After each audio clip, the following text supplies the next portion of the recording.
Boa tarde.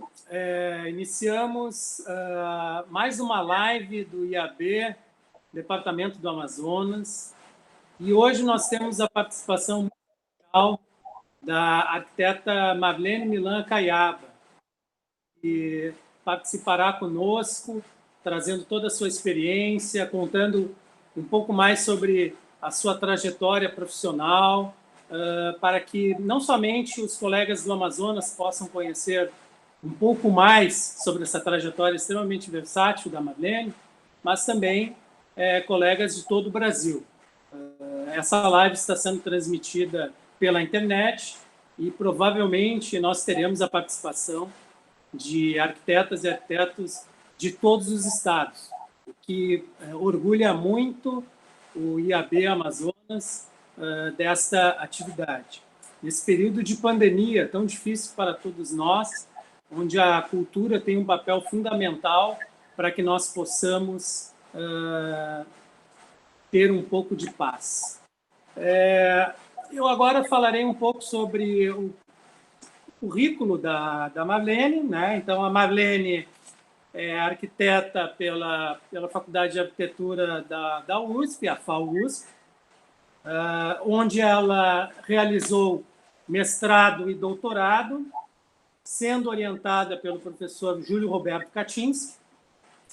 Ela é autora de importantes livros, e livros da gênese da arquitetura moderna brasileira, né? Como o livro que tem esse título, Arquitetura Moderna Brasileira, editado pela Projeto em 1983, com coautoria da professora Silvia Fischer.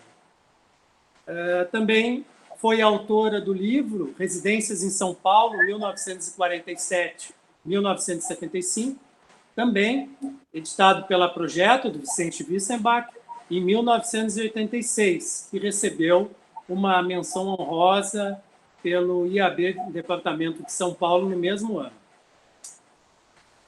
Ela também publicou o livro Branco e Preto, uma história do design brasileiro nos anos 50, editado pelo Instituto Lina Boi e Pietro Maria Bardi, publicado em 1994, também premiado pelo IAB de São Paulo em 1994. A Marlene foi diretora do Museu da Casa Brasileira entre 1995 e 2002, onde ela teve a oportunidade de organizar 2 exposições permanentes, a Crespi Prado, formado com objetos decorativos que pertenceu aos antigos proprietários do Solar Fábio Prado, e também a exposição móvel da Casa Brasileira, com uma coleção de mobiliário do século XVII ao século XX. A Marlene dirigiu também o Prêmio Design do Museu da Casa Brasileira, da 9ª à 16ª edição. No museu, ela teve a oportunidade de escrever o livro 11º ao 15º Prêmio Design do Museu da Casa Brasileira, publicado em 2001. Enfim, com uma carreira versátil, né, uma série de publicações importantes que trabalham com habitação, então o IAB teve a brilhante ideia de convidar a Marlene para essa conversa a partir da série sobre os livros de arquitetura, que está sendo um sucesso, com a participação de diversos colegas que colocam, né, livros que marcaram na sua formação, e, particularmente, 2 arquitetos, a Teresa Mascaro e o Fernando Viegas, falaram sobre o livro, né, das residências que a Marlene publicou. Então, nós tivemos essa honra de a Marlene estar aqui conosco e de aceitar gentilmente esse convite para a participação, e gostaria de passar agora a palavra para que ela possa dar as boas-vindas. Muito obrigado pela sua participação, Marlene. Boa tarde. Eu queria agradecer muito o Marcelo Borborema, que foi o primeiro contato de IAB Manaus, e o Marcos Cereto, que está sendo meu professor já há 3 semanas para a gente chegar aqui. Fiquei muito emocionada com a live do Fernando Viegas, que é uma pessoa que eu conheço muito, mas eu fiquei muito mesmo surpresa e achei simples e direto e absolutamente emocionante você ver, depois de tanto tempo, esse livro, ele chamar atenção sobre esse livro. E também a Teresa Mascaro, que com certeza tem o livro original, que deve ser do pai dela, o Cristiano Mascaro, que é meu contemporâneo. Então, eu acho que esse trabalho que vocês estão fazendo é maravilhoso, porque amanhã nós vamos completar 100 dias de confinamento, e eu que sempre fui uma pessoa idealista e otimista, nesse período fiquei um pouco desalentada. E quando vi o trabalho que vocês estão fazendo, inclusive porque não são obras, mas são livros, enfim, são coisas que realmente nós gostamos, vivemos, nos formamos, achei que foi maravilhosa a escolha e acho que esse trabalho que o IAB Manaus está fazendo é importantíssimo, e só gostaria muito que os IABs do Brasil inteiro formassem uma grande rede para que a gente fizesse esse tempo um tempo de resistência. Pronto. É necessário, né, Marlene? Eu acho que, mais do que nunca, a gente agora precisa viver em paz. Ter paz, como você mesmo sugeriu. Ter paz, e essa paz virá através, de novo, da nossa relação, e imediatamente a gente forma uma rede, quer dizer, eu conheço pessoas que você conhece, etc. e tal, e a gente pode formar uma rede e muito importante, que o Instituto de Arquitetos é muito importante, e não pode estar fragmentado nesse momento, ele tem que estar representado com todos os institutos do Brasil, uma rede só. Essa é a minha sugestão para começar esse trabalho. Ótimo, ótimo. E eu tenho certeza que o nosso presidente, Evaldo Andrade, certamente está participando dessa live, assim como o Marcelo Borborema, aqui do Instituto de Arquitetos do Departamento do Amazonas, pensam dessa forma, né? Os demais presidentes dos departamentos. Nós precisamos fortalecer essa rede neste momento de resistência. Afinal de contas, estamos num momento muito difícil e, atualmente, sem ministro da Educação e sem ministro da Saúde. Isso demonstra o estado que estamos em dificuldades. Mas, Marlene, eu gostaria de perguntar a ti, né, partindo de uma perspectiva cronológica, como que tudo começou? Né? Na realidade, como foi teu ingresso no contexto da arquitetura, a tua formação na FAO e o início da tua trajetória profissional? Olha, a gente sempre, eu acho que já até virou um clichê que nós vivemos em tempos sombrios. E, pensando bem esses dias, eu acho que quando o Artigas foi aposentado, eu sou da primeira turma da FAO, ou seja, eu entrei naquele prédio novo, maravilhoso, para fazer o vestibular, e depois nós começamos o ano. Em abril, o Artigas foi aposentado. Mas agora, esses dias, me relembrando dessa época, surgiram algumas coisas notáveis que eu me lembrei. Para começar, o professor Flávio Mota. O professor Flávio Mota era um professor de História da Arte, totalmente irreverente, que nos ensinou a olhar tudo, a cultura brasileira. Ele tinha uma relação muito próxima com a Lina Bardi, ele trabalhou com ela no Instituto de Arte Contemporânea do MASP, desde a Rua 7 de Abril, e ele, então, era um professor super querido e fazia todos os alunos se sentirem acolhidos e que pertenciam àquela escola. E depois, eu me lembro, no mês de março, abril, estávamos fazendo, numa salinha, com o Flávio Mota, uma exposição sobre a obra do Oscar Niemeyer. E o Paulo Mendes da Rocha, que ainda não tinha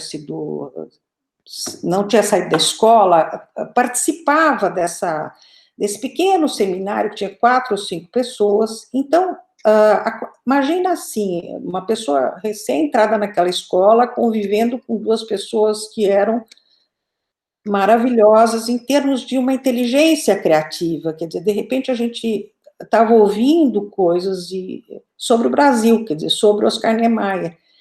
E logo depois, quer dizer, algumas 2 semanas depois, eu me lembro que tinha um slide do Pombal, do Oscar Niemeyer, e o Paulo falava muito daquele Pombal, e logo depois ele no concurso do Pavilhão de Osaka, ele vem com um projeto que foi estarrecedor, ninguém pensou aquilo. Eu me lembro que fazia parte de uma equipe que fazia isso, São Paulo inteiro estava fazendo esse concurso, e que tinha a ver com essas aulas, quer dizer assim, 2 coisas que eu me lembro maravilhosas é que o Flávio Mota, ele foi orientador do Júlio Kaczynski, o meu orientador. E me lembro no dia da banca que ele falou assim, 2 coisas que hoje seriam, não seriam, não existiriam. Ele, quando na hora de dar nota, ele falou assim, mas o que é o 17? Quer dizer assim, não é, o que é o 10 com louvor, naquela época se dava nota. Ele brinca e fala, mas o que é o 17? O que quer dizer esta nota, né? E aí ele fala que o Júlio Kaczynski, isso é verdade, tinha uma inteligência generosa, é um grande professor, é um grande intelectual, é uma pessoa que estudou tudo, e ele estava sempre nos dando essas pílulas do conhecimento de uma forma muito generosa. Eu não me lembro, eu trabalhei com ele 16 anos, né, para fazer meus trabalhos, e eu não me lembro da gente falar do trabalho em si, ele falava de tudo, e eu aprendia muito. Ou seja, é uma coisa que hoje não existe muito, né, quer dizer, um orientando, ele vai lá muito ansioso, ele precisa, né, de todas aquelas orientações, enquanto que o Júlio estava me orientando de uma outra forma.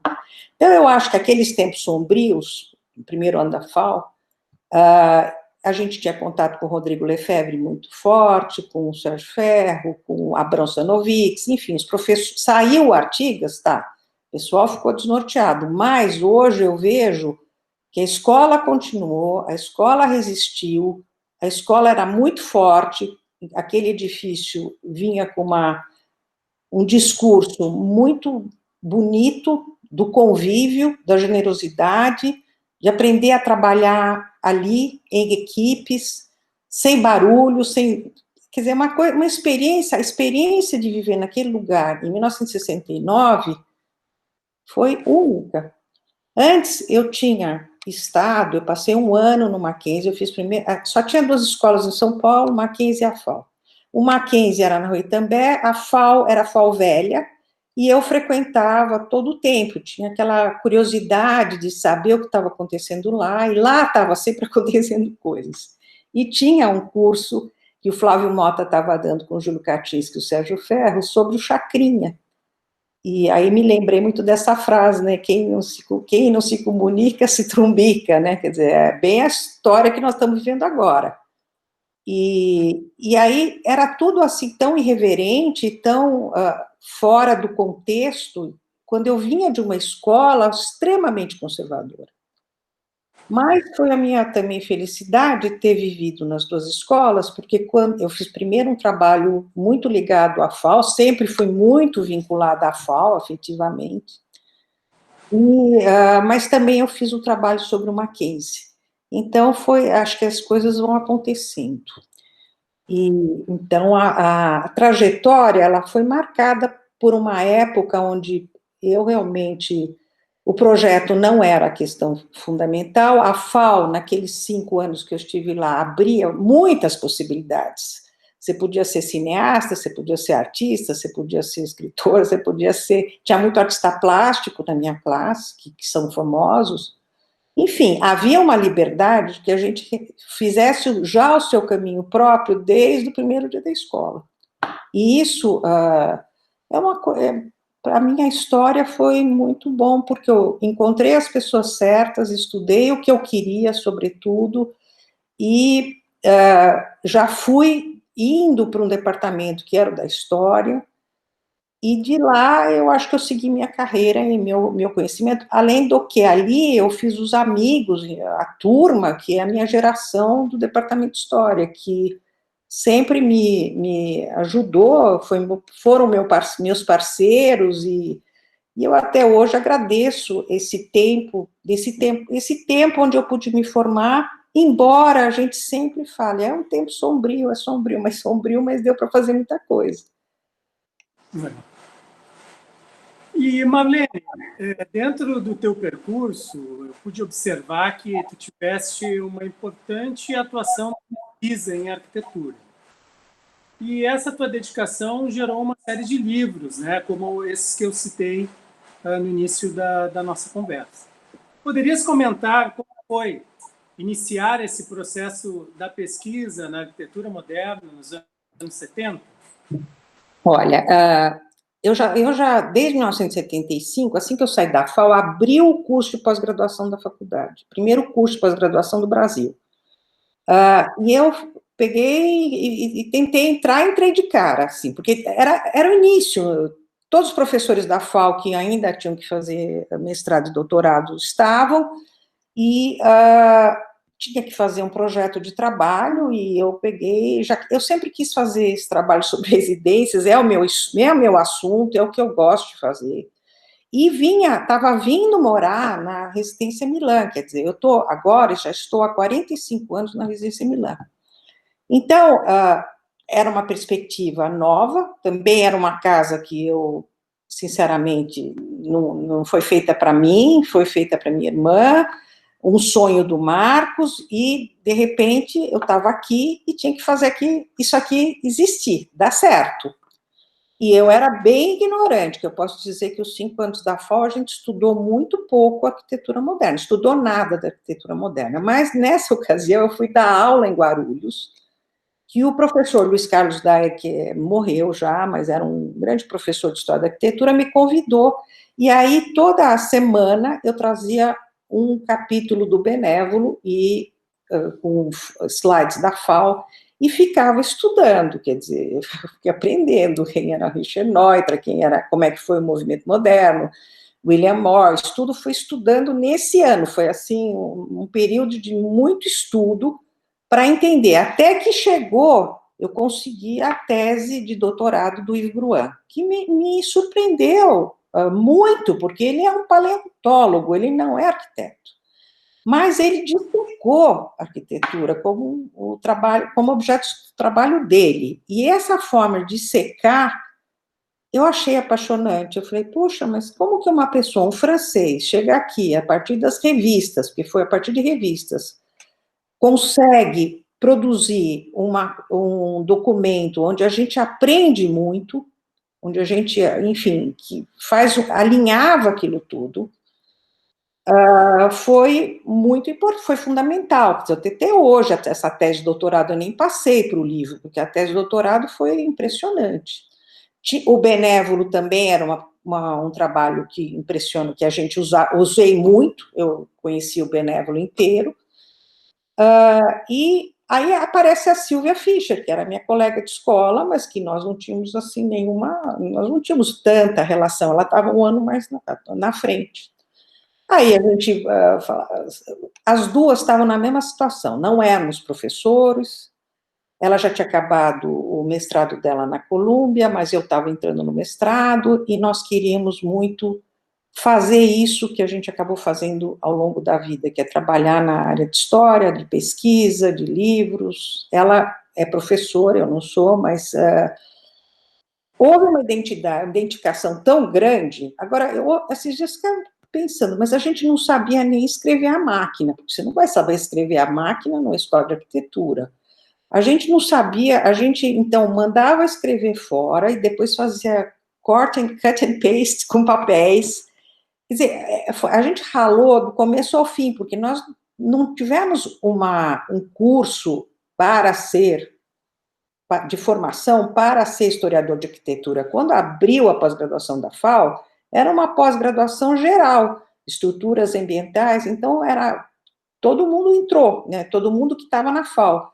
Mas eu nunca tive uma formação, e aí eu fui perceber nessa semana que eu nunca tive formação especial, eu nunca tive especialidade nem para ser diretora de museu, nem para fazer livro de arquitetura, nem para fazer livro de design, quer dizer, isso tudo foi conquistado estudando, não tinha outro jeito, quer dizer, eu fui estudando e eu acho que as pessoas da minha geração podem dizer isso, que são autodidatas, porque a geração que veio antes foi a geração, primeiro, como o Júlio Kaczynski chama atenção no departamento de História, era primeiro o tempo, os heróis, né, que não eram das universidades, Mário de Andrade, Luiz Sá, etc.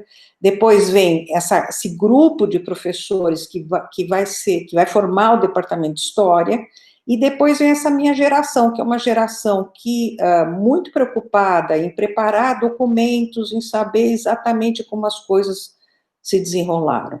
Mas não tivemos uma formação específica. Hoje você entra numa pós-graduação da FAO, você pode ir para o departamento de História, ou você vai para o departamento de Projeto, o que facilita, dá mais estrutura melhor, né? Então, você vai estudando e vai fazendo o caminho conforme o objeto indica. Quer dizer, eu me lembro sempre de estudar muito, mas o objeto sempre prevaleceu. Quer dizer, o que era importante era aquilo que eu estava trabalhando, e tudo que eu estudava vinha só para balizar. Na realidade, é uma geração que inicia, né, todo esse trabalho que hoje os novos pesquisadores, enfim, tantos que estão fazendo cursos de mestrado e doutorado, tem já um percurso que foi trilhado, né, pela essa geração que iniciou com, vamos dizer assim, nesse trabalho magnífico que tu e a professora Silvia Fischer fizeram, né? E aí vem a próxima pergunta, né, em relação ao livro Arquitetura Moderna Brasileira. Você e a professora Fischer foram as primeiras a realizar esse panorama, um panorama da arquitetura moderna brasileira.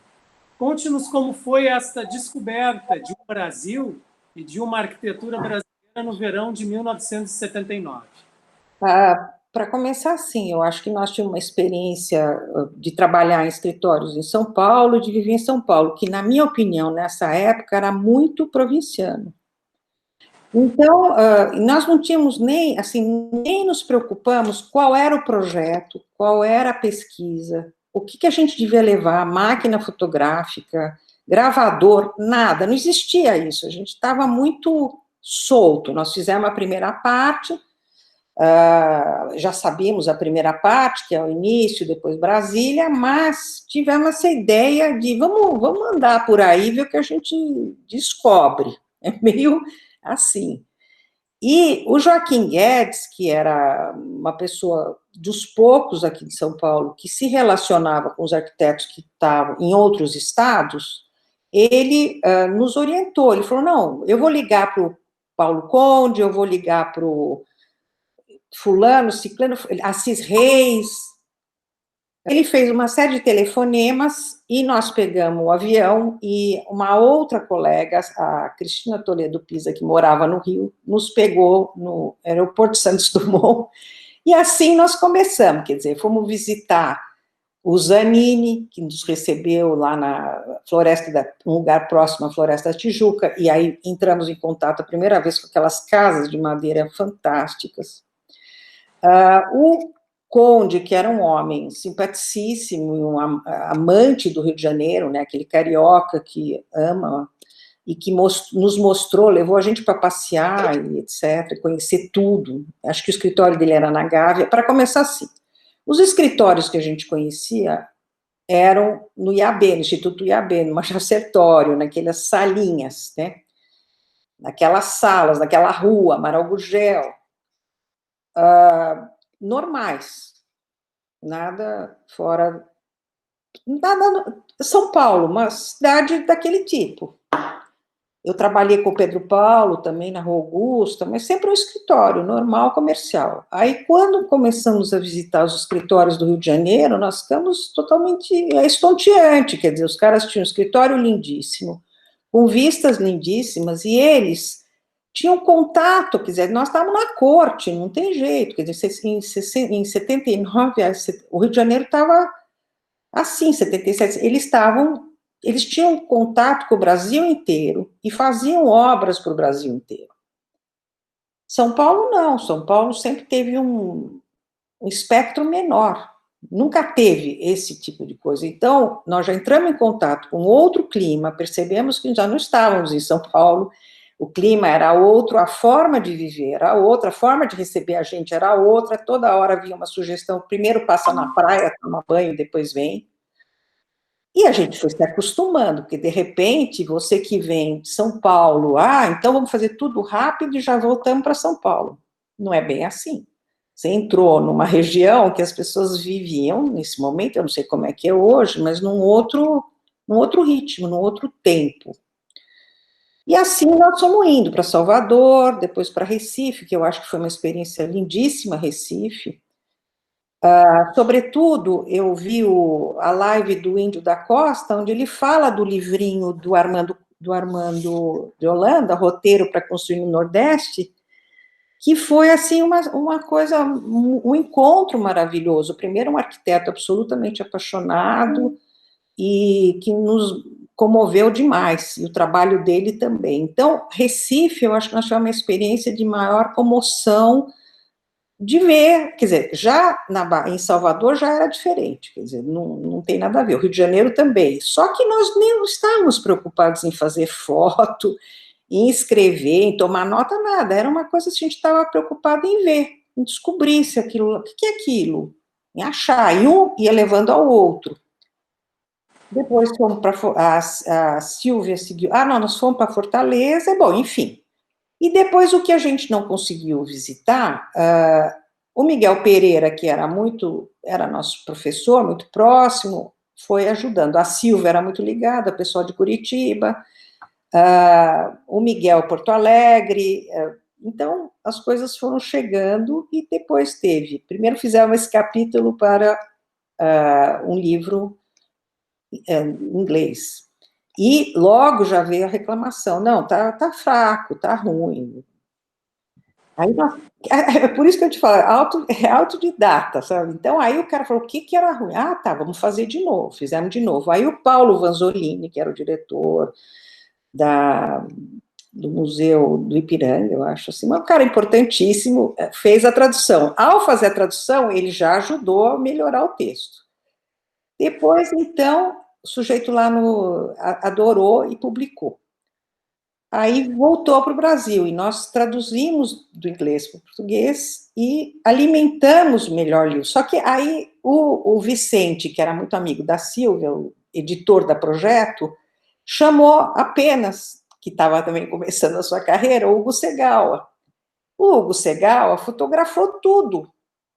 E aí, esse livrinho, esse capítulo, ficou muito mais interessante. Mas acho que a gente ter percebido a diferença entre São Paulo, que é o lugar que a gente vinha, e que São Paulo era realmente um lugar provinciano em termos de contato com o resto do país, foi fundamental. E aí a gente perceber que muita gente se formou no Rio, se formou em São Paulo, e foram para outros lugares fazer essa arquitetura, levar essa arquitetura moderna. Uma das pessoas que eu me lembrei agora, o Severiano Porto, quer dizer, que eu conheci no Rio, que é objeto da sua tese de doutorado, que maravilha que está saindo esse trabalho, e que ficamos encantados, também era uma figura maravilhosa, e acabamos já tinha saído a casa na Projeto, e acabamos incluindo no trabalho. E no ano seguinte,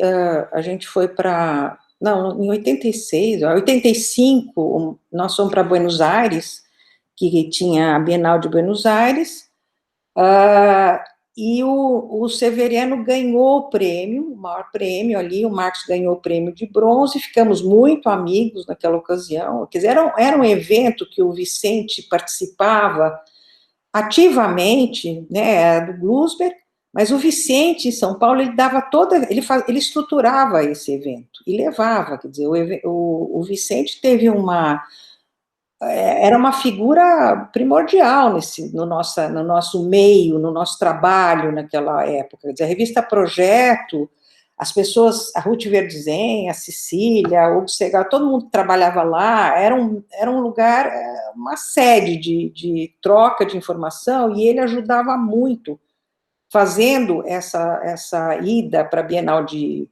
Arquitetura de Buenos Aires, que também me parecia que era um lugar mais evoluído do que o nosso. Quer dizer, aquele trabalho que o Blusberg fazia em Buenos Aires era uma coisa muito estruturada, muito bem feita. Ele trazia gente, muitos arquitetos de fora, porque nós temos que pensar que é uma época que é, assim, totalmente antiga, né? Estou falando de um tempo antigo, né?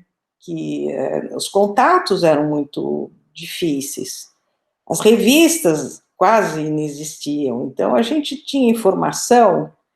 O Flávio Mota que falava isso, e lá na 7 de abril, no MASP, quando abriu o MASP, quando chegava um livro de fora, eles ficavam todos doidos, lendo, aprendendo. Então tinha essa coisa, né, do que vem de fora, o que vai lá, mas também, por um outro lado, talvez o fato de a gente não estar tão ligado em tudo, fazer com que a gente pudesse ter se estruturar aqui com muita força, com muito conteúdo, eu acho. Marlene, para nós fecharmos esse primeiro bloco, eu vou pedir que tu comente como que foi a sua viagem do Marcos Acaiaba a Manaus, quando estiveram na casa de Severiano Porto, na própria Universidade do Amazonas, e como você descreve a importância do Severiano Porto para a arquitetura brasileira? Olha, naquela ocasião, eu acho assim que o Severiano Porto trouxe esses projetos de madeira e essa forma de inserção na Amazônia, que foi uma descoberta para o mundo inteiro, quer dizer, não foi para...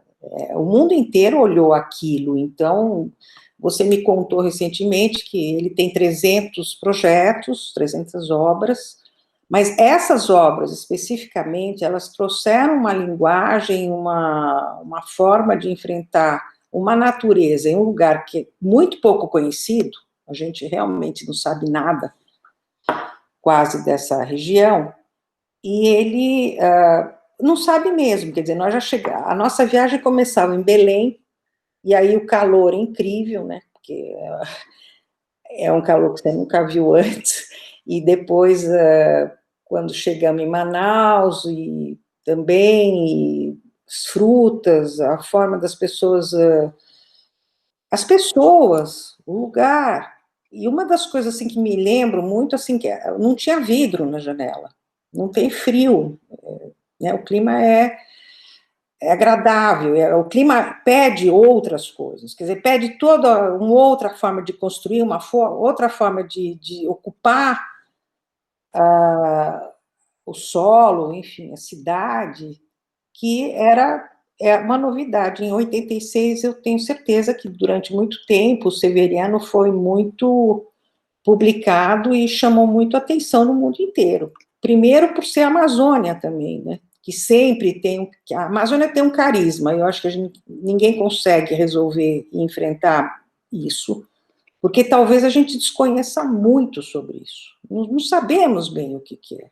E eu estou achando isso muito agora, esse período que nós estamos em tantos problemas com a Amazônia, a gente está sentindo mais, afinal, o que é isso? Por que isso? Como é que é isso? Como é que você me falou ontem, não, os arquitetos, vocês precisam mostrar, a gente precisa entender mais, alguém precisa traduzir melhor, e eu acho que quem traduziu melhor isso para o nosso universo foi o Severiano.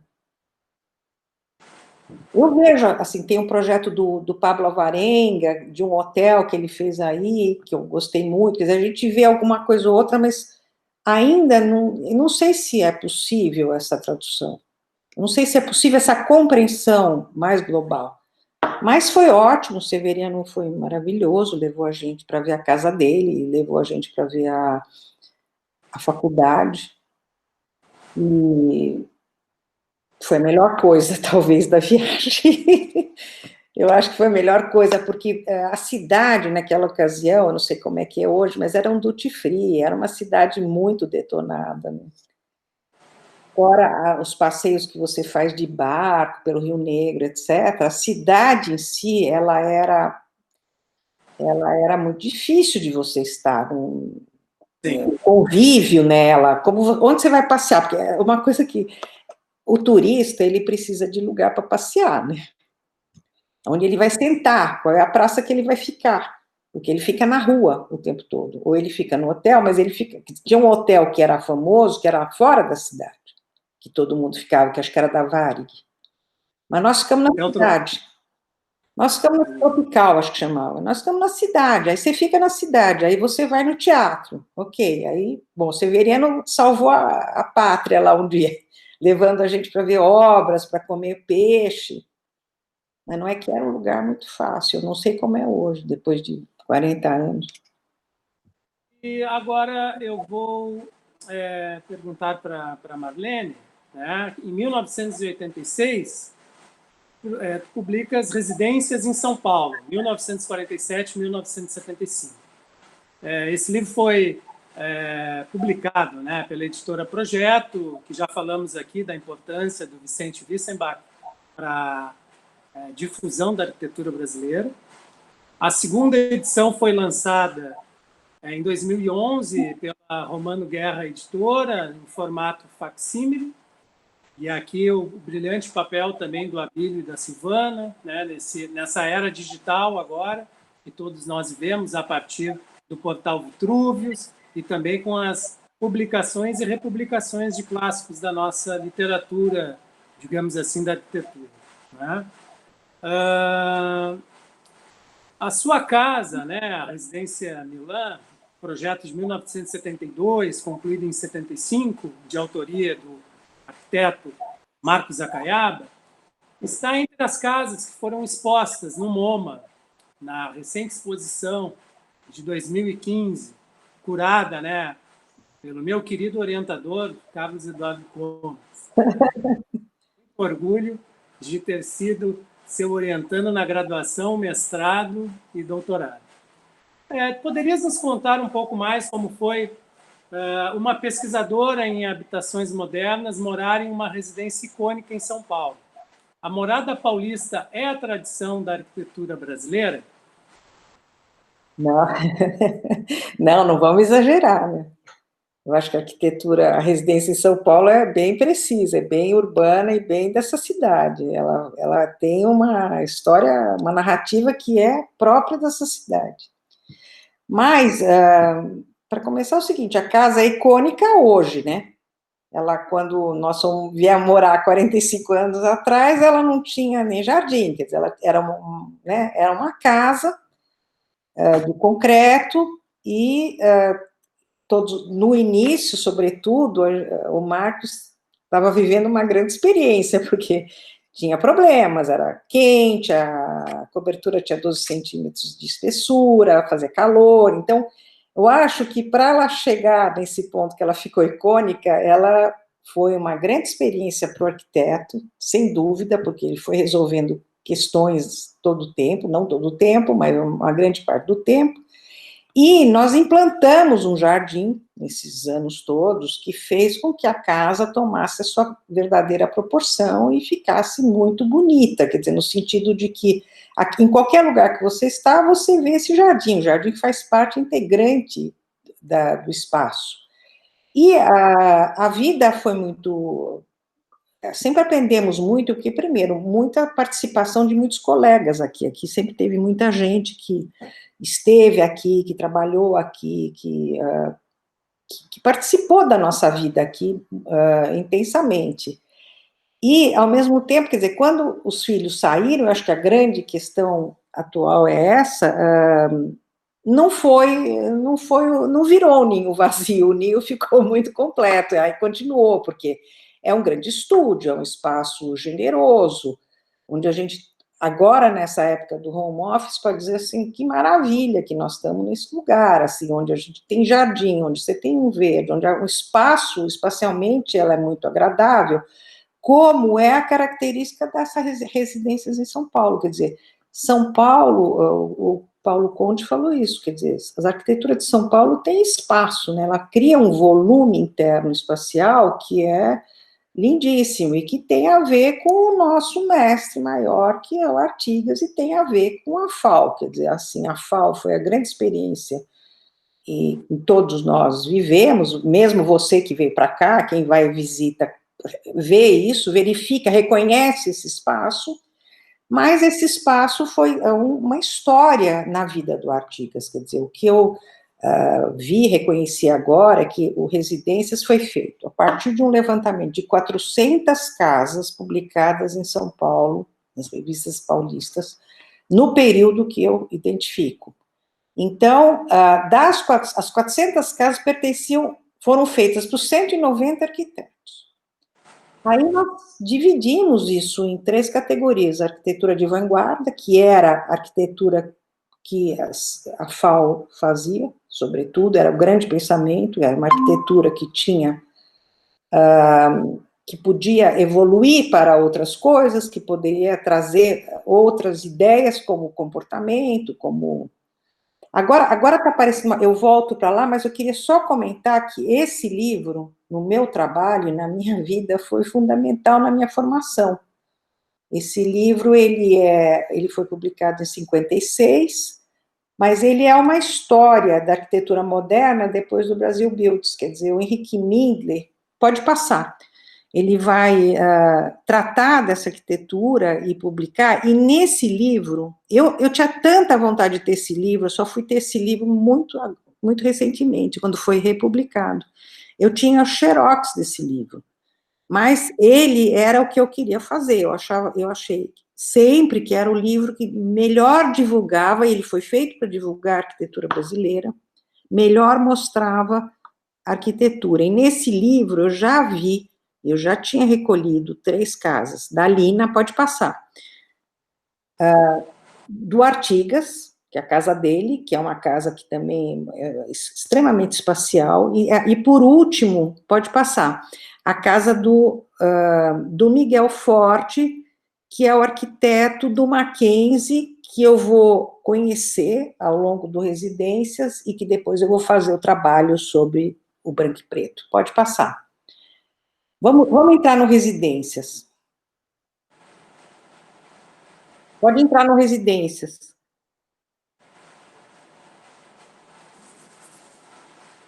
Oi, Marlene. Olha, então, o Residências, acho que você pulou a foto da capa do livro. Aqui, pois não, desculpa. Tá? Só para a gente, agora vai entrar na residência e eu vou explicar. Então, eu dividi essas 400 casas em 3 tipos: arquitetura de vanguarda, arquitetura corrente e arquitetura comercial. A arquitetura de vanguarda é que trazia formas, comportamento, espaços de vanguarda, aquilo que a gente ainda não conhecia, onde os arquitetos estavam fazendo experimentações,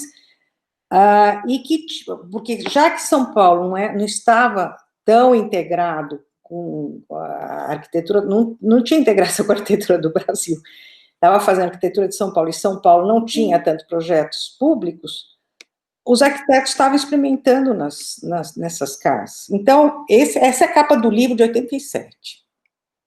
Vamos em frente. Eu quero mostrar uma casa. Então, eu dividi em vanguarda, corrente, que seria aquilo que recupera, que usa arquitetura, elementos da arquitetura de vanguarda, mas não é radical, e depois a arquitetura comercial, que usa os elementos da arquitetura de vanguarda, mas apenas como elementos decorativos, por exemplo, o concreto, a parede, etc. Então, sobraram 43 casas, né? E dessas 43, 5 são do Artigas e 5 são do Paulo. As 5 do Artigas, na realidade, são depoimentos que ele faz sobre a moradia, sobre o pensamento dele, e que vai depois chegar no projeto da FAO, que é o projeto público.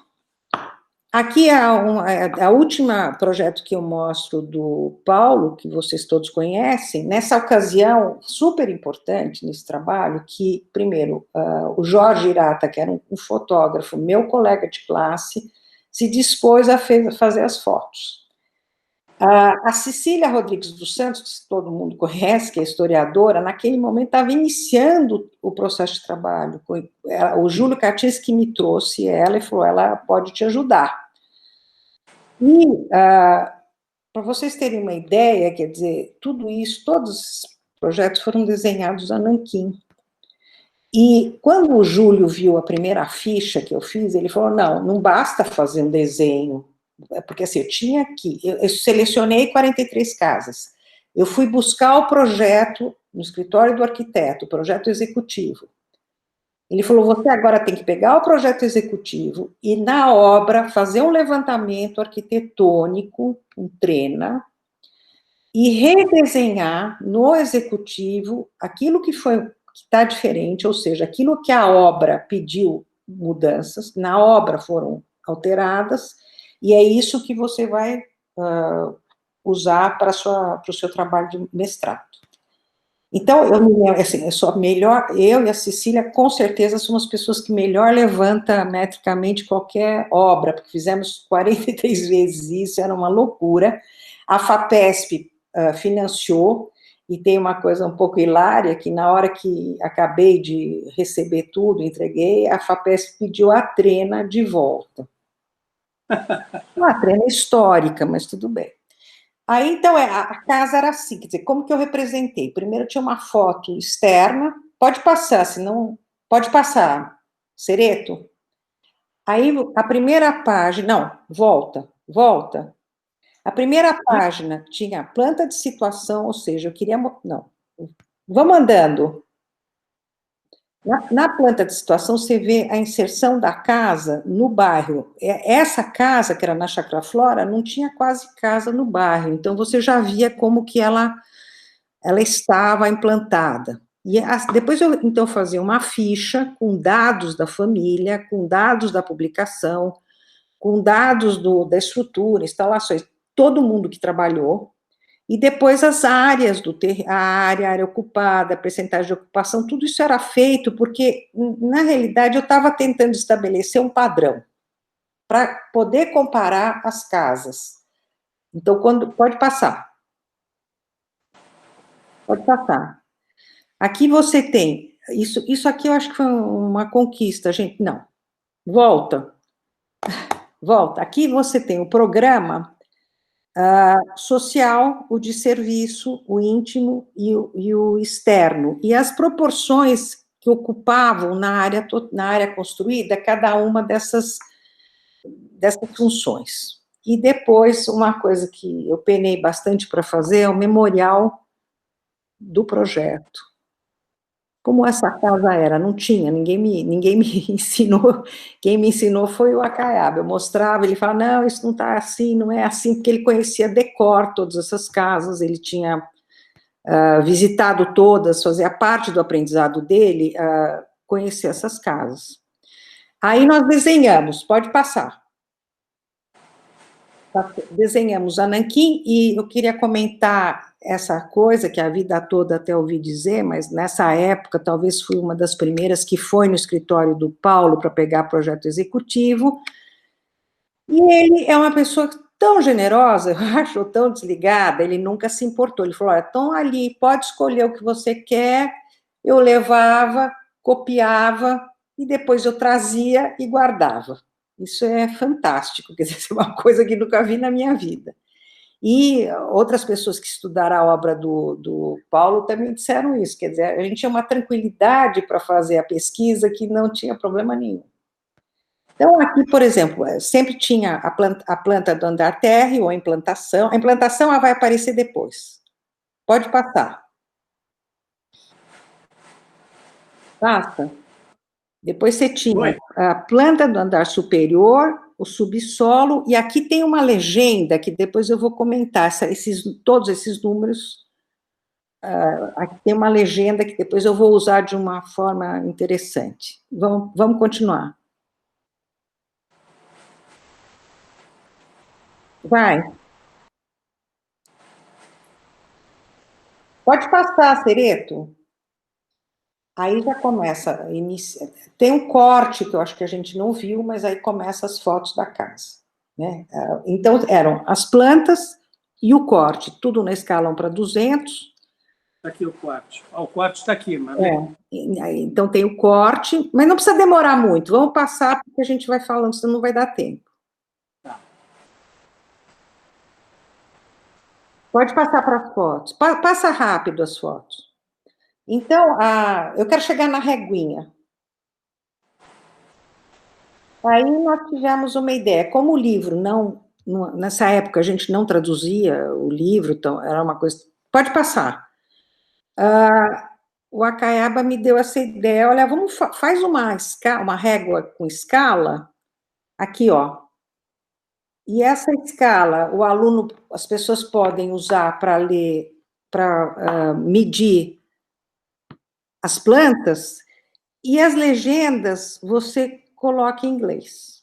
Eu acho que isso aí foi uma coisa assim maravilhosa, porque o que eu redescobri, reconheci hoje, que esse livro foi tão bom e continua aparecendo como um livro importante, porque é por causa da possibilidade de estudar um projeto. Você pega o projeto, dá para estudar o projeto inteiro e fazer maquete.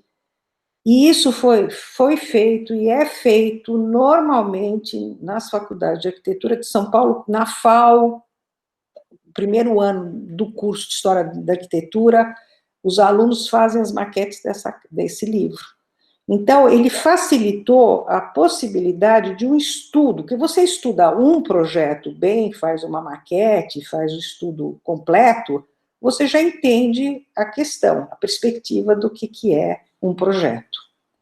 E eu acho que foi isso que ele atendeu muito, além da gente, de realçar uma arquitetura que estava sendo feita, pensada, na medida que se transformou numa coleção sistemática, então você via a mesma linguagem, que também eu tinha uma questão meio de laboratório, eu queria transformar isso numa lâmina de laboratório que fosse idêntica, que as pessoas pudessem comparar uma casa com a outra, pudessem entender o que estava sendo, qual era a reflexão que estava ocorrendo em São Paulo.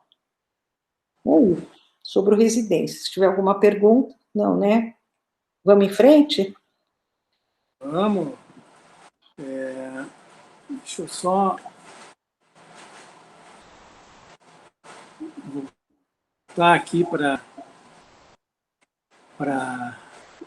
a nossa conversa, porque realmente esse livro ele marca, né, esse processo pedagógico na arquitetura do redesenho, né, da importância do redesenho na formação, né, tanto da graduação como também depois de arquiteto, como isso é importante na prática profissional. Mas, Marlene, como que surge o livro Branco e Preto? Né? Essa experiência fantástica que foi o Residências em São Paulo. Nas visitas que nós fizemos para as casas do Miguel Forte, que era um arquiteto do Mackenzie, o professor do Mackenzie, e que muito significativo. Eu percebi que tinha uns móveis ali muito bonitos, muito adequados, e tinha lido na revista da Lina, agora não vou lembrar o nome da revista, aquela revista tão importante, que o surgimento dessa loja Branco e Preto. Aí eu perguntei assim, já estava muito amiga do Miguel era um sujeito muito afável, o que era isso? Ele falou, olha, eu tenho um acervo completo, eu tenho tudo, eu tenho todos os desenhos, eu tenho aquilo que não está ninguém mexeu. Não, mas então como assim? Cai na minha mão um acervo completo, que é uma mina de ouro para um pesquisador, é um acervo completo. E ele falou, você tem que vir com a Roberta Flalo, que era meu vizinho aqui, eu e o Roberto vamos explicar tudo para você. Aí eu fui, nós passamos um dia lá, e eles enrolaram tudo, e eu trouxe tudo para o meu estúdio, e o Gasperini, que eu já tinha trabalhado lá, era muito meu amigo, mandou o Álvaro Razucchi, que também é um arquiteto super importante em São Paulo hoje. E o Álvaro e eu ficamos separando esse acervo, nomeando, vendo o que que era. E, na realidade, o Branco e Preto era um grupo de arquitetos que se formou em torno do Rino Leve. Então, ali você tinha a FAO em torno do Artigas, e o Mackenzie, esse pessoal do Mackenzie, em torno do Rino Leve. E eles resolveram, com o Salvador Cândia, que era uma pessoa, um intelectual muito grande ali no grupo, e o Jacó Rust, que tinha sido muito amigo do Artigas, e que, segundo consta a pesquisa da Sylvia Fischer, que levou o Artigas a reconhecer e descobrir o Frank Lloyd Wright. Então, eles eram arquitetos haitianos, arquitetos misianos, etc. E resolveram, para colocar móveis nas casas que eles faziam, fazer uma loja de móveis. E se juntaram e fizeram uma loja de móveis que chamou Branco e Preto, que foi fundada em 52. Eles participavam muito do Museu de Arte Moderna, né, do nascimento do Museu de Arte Moderna, da atividade cultural de São Paulo. E participaram também, em 54, do museu, da primeira Bienal que teve. Enfim, eles eram pessoas intelectuais, que participavam muito da questão da cultura da cidade de São Paulo, com Lina Bardi, Pietro. Aí eles fazem a loja, fazem os móveis, que são móveis completamente artesanais, e com os melhores estofadores e marceneiros que havia em São Paulo. Eles vão experimentando, que é tudo uma coisa de experimental, né, o design, a questão ergométrica, usam material do Brasil, material palha, jacarandá, caviúna, cabreúva, enfim, materiais daqui, mármore, vidro, fórmica. E para poder ter cliente, eles pegavam todos os projetos, essas casas que estavam sendo feitas em São Paulo, e eles faziam um projeto de decoração. Como é que nós vamos ocupar? A figura muito importante no grupo é o Carlos Milan. O Carlos Milan fazia parte desse grupo. E era um grupo, segundo o Júlio Cardins, que falou numa determinada época, que muito ligado, para eles, Deus estava no detalhe, né? Essa frase que vem de Santo Agostinho, que Misne Banel falava. Então, era uma coisa super bem feita. A primeira vez que eu sentei numa cadeira dessas, eu falei, nossa, que maravilha! Quer dizer, assim, o jeito que põe a mão, o material, uma resistência incrível. Mas esse grupo, que é Carlos Milan, Jacó Russo, ficaram só um certo tempo. E, ao mesmo tempo, em paralelo, a mulher do Miguel Forte tinha uma fábrica de tecidos, Lanifício Filippo. Então, eles começaram a desenhar os tecidos. Pode ir passando, Cereto? Pode ir passando. Aqui é uma das poltronas que o Milan fez com o Miguel. Eu só quero ilustrar, pode ir passando. Aqui a casa que o Oswaldo Bratic fez para o Oscar americano, e uma decoração do Branco e Preto, usando os móveis do Branco e Preto, que é a forma com que eles conseguiam viabilizar a venda, a parte comercial da loja. Mas durou pouco tempo, mas foi uma coisa extremamente pioneira e original, porque era um grupo de arquitetos fazendo para essas casas modernas que tinham em São Paulo. Pode passar. Quando eu lancei o livro, lá que vocês viram, naquela ocasião, no MASP, o Fábio Magalhães era diretor do museu e deixou eu fazer a exposição e lançar o livro lá. E eu consegui os móveis, e o Marcelo Aflalo, que foi a pessoa que fez toda a comunicação visual desse trabalho, preparou os painéis com desenhos que nós tínhamos do acervo, desenhos do Carlos Milan, projetos dos móveis, e foi um sucesso em São Paulo naquela ocasião, no MASP, todo mundo foi visitar, o MASP nunca tinha feito uma exposição no andar de cima de móveis, e quando eu entrei no museu, em seguida, o museu estava começando muito forte a questão do design, a Marili Brandão leva, em 96, essa exposição para Milão. E eu estou cortando um pouco a história, mas só para vocês entenderem que isso foi para Milão, Quando voltou de Milão, a Etel Carmona se interessou. Ela falou: nossa, que móvel maravilhoso, eu quero quero fabricar esse móvel, quero produzir esse móvel. E ela, desde 2001, ela tem uma coisa que vocês sabem o que é um tal de selo verde, que significa que usa madeira da Amazônia, mas não destrói a Amazônia, e também ajuda pequenos grupos que vivem lá e que trabalham lá.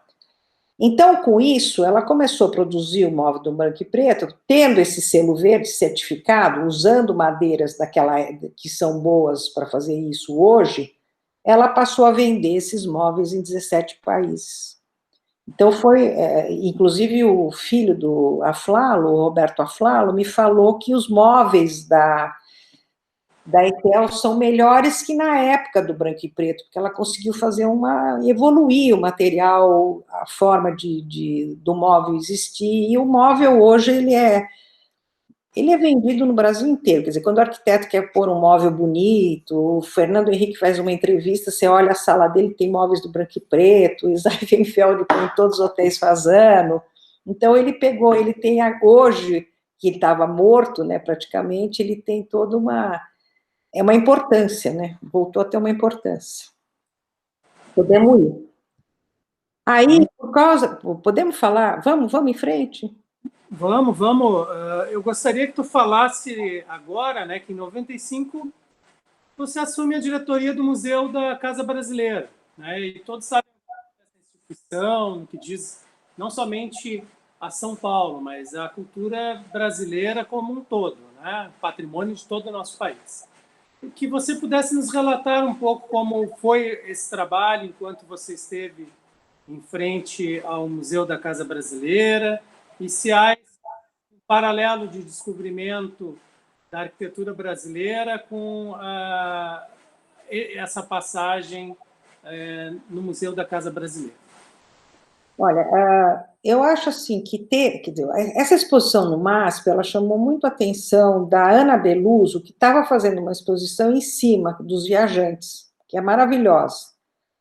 E o Marcos Mendonça, cunhado dela, assumiu a secretaria e ela sugeriu que eu fosse a diretora, por causa dessa exposição e também por causa do meu trabalho no Residências. Ela era minha colega, conhecia o trabalho que eu fazia. E aí eu fui chamada para ser diretora, e quem era minha chefe era a Araci Amaral, que é uma grande historiadora de arte.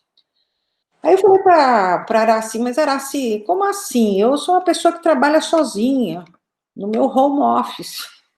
Como é que faz para cuidar de um museu? O que é isso? O que eu vou fazer? Vou sair de lá? Vou fazer o quê? Ela falou, não, você não está entendendo. Ali no museu você vai ter tantas equipes que você vai poder desenvolver tudo que você pensa de muitas formas. Ela me seduziu completamente. Eu falei assim, bom, tá bom. Eu entrei em 95 e realmente, quer dizer, foi assim, foram 8 anos de desafios, mas desafios mais interessantes, porque eu também não tinha especialidade em museu, até me lembro que falei com a Ana Belus, falei, mas o que eu faço? Ela falou, não, ninguém sabia muito o que faz um diretor de museu naquela ocasião, em 95. Ela falou, lê o livro do André Malraux.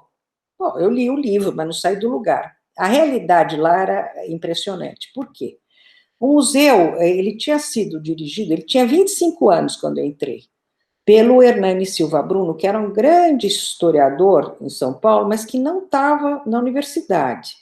E o conselho desse museu era formado pelo Sérgio Buarque de Holanda, o Carlos Lemos, só notáveis. Mas, durante 10 anos, foi alugado para um buffet, porque é uma casa que foi feita por arquiteto, o mesmo arquiteto que fez o Museu do Rio de Janeiro, o Museu Nacional, não que pegou fogo, o outro de Petrópolis, eu não me lembro o nome, mas que tinha origem no Paládio, mas que já era brasileirado. E era uma família muito rica, né? O Fábio Penteado, o Crespi, quer dizer, Fábio Prado e a Crespi eram dois grupos, um grupo brasileiro, de quatrocentões, e primeiro grupo italiano muito rico, que se juntaram, era um casal. não tiveram filhos, eles mudaram para essa casa, fizeram essa casa, e lá era um centro cultural, tinha premiação, tinha uma série de coisas. Além do que, tinha um acervo de arte italiana, arte brasileira, arquitetura brasileira, que era uma maravilha. Quando eu entrei no museu, isso estava num depósito. O Hernani não aceitou, não sei quem não aceitou, mas não aceitaram que esse acervo da família Crespo viesse para casa. Então, o museu, a Araci, a primeira coisa que ela falou para mim foi, olha, museu sem acervo não vale nada.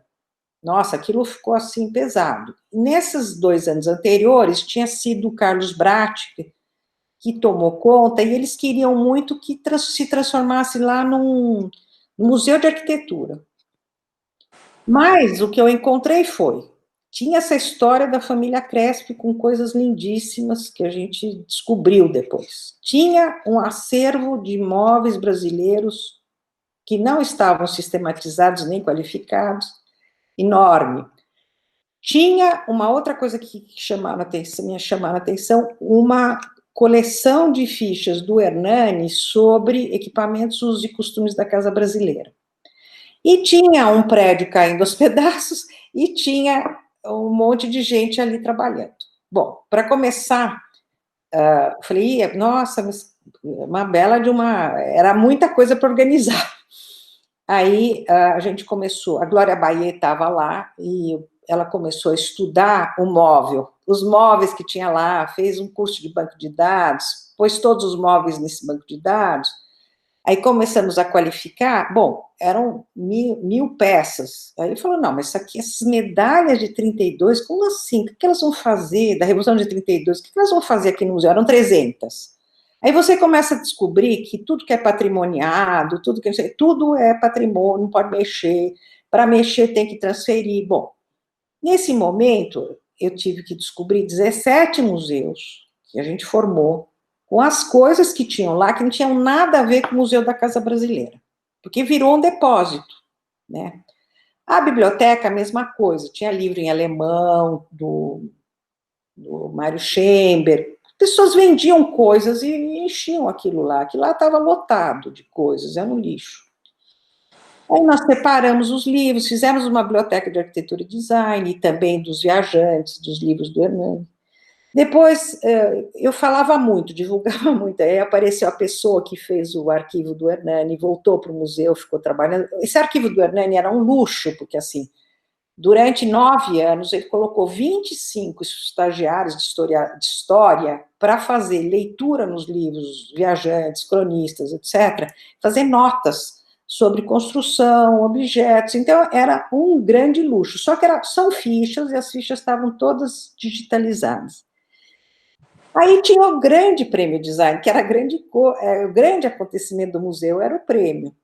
E eu queria só dizer uma coisa, desde o primeiro dia que eu conheci o Júlio, assim, comecei a trabalhar, ele falou, tudo que você fizer, você publica.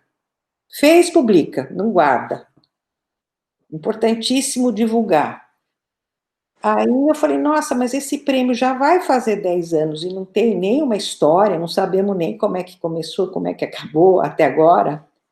Aí a Adélia Borges, que depois foi diretora do museu depois de mim, começou a fazer esse trabalho, e nós chamamos um grande fotógrafo, e todo mundo trouxe suas peças, e fizemos o primeiro livro do Prêmio Design, que é uma década, de 86 a 96.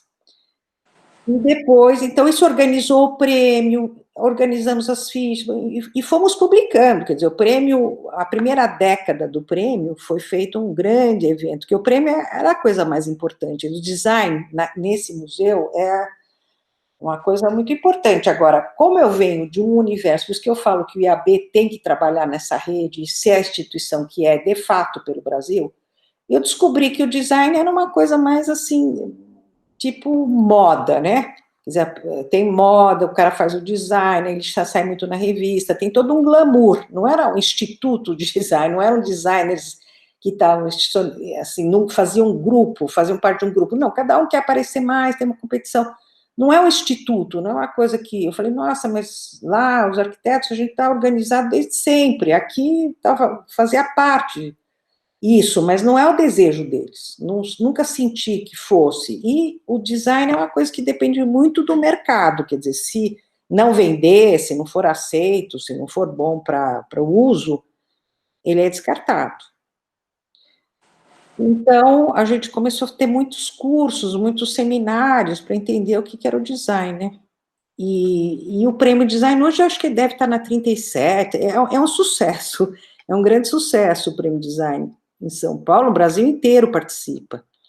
Também onde o Cereto me perguntou dos jovens arquitetos, o Carlos Bratti, que tinha instituído 2 anos antes, os jovens arquitetos, que eram arquitetos que eram premiados e que tinham menos de 40 anos, e isso também era um grande sucesso, mas quem fazia isso era o IAB. A cada 2 anos, o IAB fazia um concurso com jovens arquitetos, que hoje são todos importantes, né? Mas eles eram premiados, isso era um reconhecimento que dava muito entusiasmo para esse grupo. Pode ir passando aí, Cereto. Tá. Eu tive uma oportunidade de organizar 2 grandes exposições permanentes na minha perspectiva. É o seguinte, eu consegui fazer uma exposição muito linda, que foi permanente, do Acervo Crespi Prado, e que tinha, segundo consta, os melhores quadros da Renascença que já aconteceram aqui em São Paulo, móveis belíssimos, e tudo isso ficou no andar de cima. No andar de baixo, nós reformamos o museu, e graças à FAO, de novo, a gente, com o pessoal da FAO, a gente conseguiu reformar todos os museus, todos os móveis, restaurar, por um preço muito pequeno. Então, isso foi um trabalho que foi feito, e também, nessa ocasião, nós lançamos o livro, os 5 livros da coleção do Hernani, Equipamentos, Usos e Costumes da Casa Brasileira. O primeiro é alimentação, construção, costumes, objetos e equipamentos. Então, nesse ano de 2002, que eu acho que eu consegui fazer tudo que eu precisava nesses 10 anos, nesses 8 anos, vamos passando, o Safra ofereceu para fazer o livro do museu naquele ano. Aqui é a coleção do Hernani, e depois o último livro do museu, que é a coleção do Hernani, tinha esse tipo de citação, quer dizer, quem tiver interesse, hoje isso está digitalizado, então basta procurar no museu, está tudo digitalizado, é facílimo de consultar. E antes de acabar a minha estadia no museu, o Banco Safra resolveu fazer o livro que eles fazem anual sobre os museus, o Museu da Casa Brasileira. Então, quando acabou isso, eu já me dei por encerrado, porque eu achei que já o que eu poderia ter feito no museu, em termos de pesquisa e produção de trabalho, eu já tinha encerrado, não tinha muito o que fazer que fosse um desafio, já tinha feito muitos prêmios de design, já tinha feito 10 livros, enfim, eu tinha organizado tudo e pedi, então, antes de acabar as eleições, começar a eleição do ano que vem, enfim, o próximo secretário, eu pedi exoneração. Aí, eu tinha o problema do Residências, que todo mundo pedia o livro, e eu não sabia como resolver, até que eu conversei com a Bílio e a Silvana, e até hoje eu falo para a Silvana que ela é um gênio, porque ela falou, não, vou fazer um facsímile. E nós conseguimos produzir um facsímile, que ficou ótimo, ficou talvez melhor do que o livro original, idêntico, porque é um livro muito difícil de ser produzido. Esse livro, vieram um grupo de italianos especialistas em restauro e conservação para São Paulo, ganharam o livro e acharam o livro ideal para fazer o curso de projeto daquele ano. Então, eles fizeram, e me convidaram depois, eu só soube depois, me fizeram uma exposição na Feira de Restauro, que chamava Viver em Concreto. Pode passar. Então, os alunos pegaram exatamente o livro Residências, cada um deles estudou uma casa profundamente e depois fez um projeto virtual, além da maquete, e depois eles tinham liberdade para para fazer um trabalho próprio a partir do que eles aprenderam com esses projetos. E fazia parte da exposição de restauro de Ferrara esse trabalho, o que comprovou que a forma com que o livro foi feito, ele era facilmente, dava para entender, compreender e construir coisas, que acho que esse era o objetivo do trabalho, você poder pegar, estudar, e através da internet eles conseguiram descobrir tudo sobre essas casas. E para esse grupo de estudantes italianos foi uma surpresa, porque eles nunca puderam imaginar, quer dizer, quando eles tiveram essa vivência de construir, de fazer o projeto virtual, de estudar, enfim, eles aprenderam um universo que eles nem tinham ideia, quer dizer, em Ferrara isso não existe, e saiu completamente do mundo deles, e o livro propiciou isso. No ano seguinte, evidentemente, esse grupo perguntou se tinha um livro assim no Rio de Janeiro. Eu falei, não, não tem, não sei, não existe, ninguém fez isso, mas não é porque... É porque eu quis fazer isso, era essa a minha proposta, e essa proposta ela foi muito feliz no sentido didático, quer dizer, é um livro que até hoje as pessoas usam para aprender, para estudar, ele faz parte da formação do aluno, na graduação, para aprender a fazer um projeto, e na pós-graduação como para auxiliar nos trabalhos que são feitos sobre as casas, sobretudo de São Paulo. Então, é isso. E essa é a minha casa, quer dizer, que foi a razão de tudo isso. Quer dizer, eu vim morar em 75 aqui, e foi quando eu comecei a fazer a pesquisa do Residências e trabalhar esse livro e também usufruir dessa arquitetura que hoje é muito agradável e muito visitada, e é icônica, como diz o Cereto, não é? Acho que é isso. Poxa, muito bem, Marlene. Eu acredito que a gente tenha tido a oportunidade de escutar um pouco essa tua trajetória, desde o início da seu ingresso na Faculdade de Arquitetura e o início da FAO, né? Então, até esses desdobramentos que o livro Residências em São Paulo trouxe, com exposições, com outros olhares, né, de outros colegas reinterpretando projetos que são reconhecidos no Brasil e que esperamos, né, que essa metodologia e que esse livro também tenha mais admiradores aqui no Amazonas. Então, nós estamos já chegando no final da nossa live. Eu gostaria de passar a palavra para ti, para que tu possa fazer os teus agradecimentos finais, né? Deixar a tua mensagem para todos os colegas que... Olha, eu quero agradecer muito essa experiência, até porque eu estava, assim, muito paralisada. Eu estava realmente... Eu acho que todo mundo nesses 100 dias ficou meio desnorteado, não sabia bem como vou continuar, e o que eu vou continuar, e o que eu vou fazer. Eu tinha feito recentemente, depois que eu assisti a Banca do Xund, eu não sei se tem 2 minutos, mas acho isso importante, eu assisti a Banca do Xund, que era sobre Eduardo de Almeida, e ele tinha organizado todo o acervo do Eduardo de Almeida digitalmente. E eu achei aquilo uma descoberta, e aí pedi ajuda, ele me ensinou como fazer, mandou as pessoas, e nós passamos a fazer durante 6 meses, digitalizar e pôr na nuvem o acervo do Marcos, e depois o meu acervo, e eu descobri, assim, algumas coisas importantes, quer dizer, tudo que era papel deu certo, e tudo que foi feito no computador foi muito complicado, porque alguns computadores já tinham saído da história, nós tivemos que mandar o material para uma empresa que recuperou alguma coisa.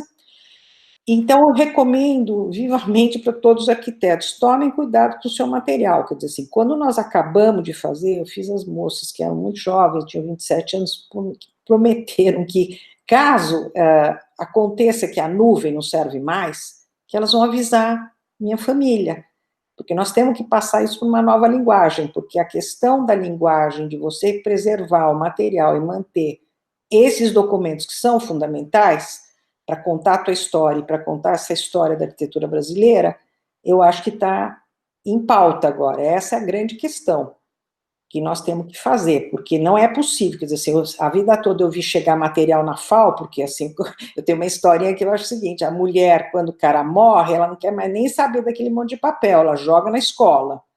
A escola nunca conseguiu guardar e preservar isso, consegue preservar mal e porcamente. Então, assim, cada um de nós tem a responsabilidade de preservar o seu material, digitalizar o seu material e divulgar o seu material.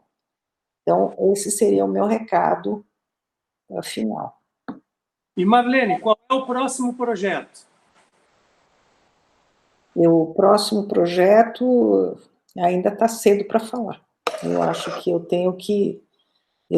agora que vocês me deram a oportunidade de rever tudo, e hoje eu estava tão assim, falei, meu Deus, mas eu não conheço, não consigo lembrar essas coisas, como assim? O que eu escrevi? O que era isso? Aí eu fui procurar uma frase que eu quero falar para vocês, do Lao Tse, que é um filósofo chinês, que ele diz o seguinte: para ganhar conhecimento, adicione coisas todos os dias. Para ganhar sabedoria, elimine coisas todos os dias. Então, eu acho que eu estou com 70 anos, fico impressionada, porque toda vez que eu fiz um trabalho, eu fui eliminando e reduzindo aquilo, a essência, porque sempre publiquei tudo, eu não guardei, não fiquei guardando material. Mas hoje eu fico muito impressionada como tudo fertiliza, quer dizer, a gente tem muita coisa para o arquivo, para o acervo, para divulgar tudo isso. Então, acho que é isso que eu vou fazer nessa próxima etapa, porque eu tive que fazer uma revisão de ontem para hoje, para ler o que eu fiz, afinal, como assim? Até o Residências, eu tinha esquecido que o que era muito interessante é que todo mundo fazia e faz maquete o tempo todo com isso. Então, quais são as coisas que nós fizemos? Eu vou ter que fazer essa releitura, e depois que eu fizer essa releitura, eu vou pegar os trabalhos que estavam paralisados. Porque eu acho que eu sofri, eu não sei como é que cada um de vocês viveu, eu sempre trabalhei em home office, eu não acho isso nada demais, mas fiquei paralisada pela impossibilidade de ir para a rua. Me faz falta. Não que eu fosse para a rua toda hora, mas a rua, ver as pessoas na rua, falar com as pessoas na rua, mais até do que dar um abraço ou encontrar os amigos, porque isso me parece que nós estamos conseguindo fazer, mas é na rua, é o anonimato da rua, e você está na cidade. Sinto falta. Esperamos que em breve consigamos fazer esse encontro virtual se tornar um encontro físico. Mas é um achado, né? Quer dizer assim, uma maravilha. Eu até falei para você ontem, se a gente não tivesse internet, nós estávamos arrasados. Quer dizer, nós temos uma facilidade hoje para fazer. Eu acho que superamos também a questão da reunião. Nós estamos aqui fazendo. Imagina, Manaus, São Paulo, uma loucura.